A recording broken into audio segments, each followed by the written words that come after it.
interpreting. We work them in Bible studies, and they have jobs, and they've got family. And we send them, and we got high hopes. And so we need to help. Father on you.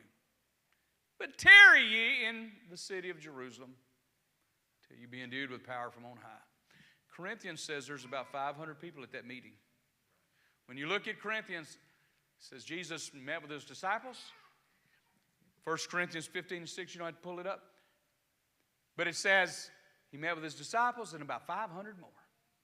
And when you look at this verse, when Jesus said, go tarry, from that point on, 10 days later, we've only got 120 left.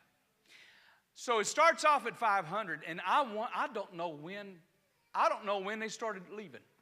I don't know how you get 500 in that upper room, but he said go. I don't know if a dozen left after the first day.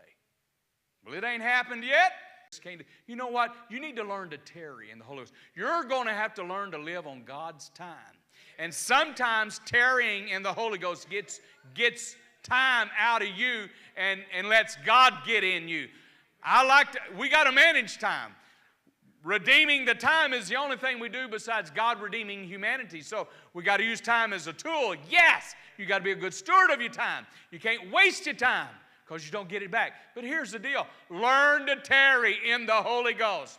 Years ago we had prayer, people that wanted the Holy Ghost, and they would just tarry in the Lord and never get the Holy Ghost. But you got to learn to appreciate and have a value on God's timing. I don't know when 300 left.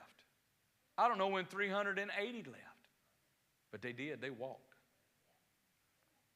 But on day 10, when that bunch was empty, they were filled with the Holy Ghost. And it's good for us to empty out of everything. Empty out and empty out and empty out and empty out. And you walk in here full of the Holy Ghost if you're going to be a minister. Well, Pastor, nobody seems to care. You're a minister. You got to be addicted to ministering and serving and teaching. You come on. Let's get out of our feelings and get into God's timing. All right. Learn to tarry. It's the emptying process. Don't foolishly walk out on God. All right. Let's stand and love the Lord together. Let's ask God to help us be better ministers. Come on.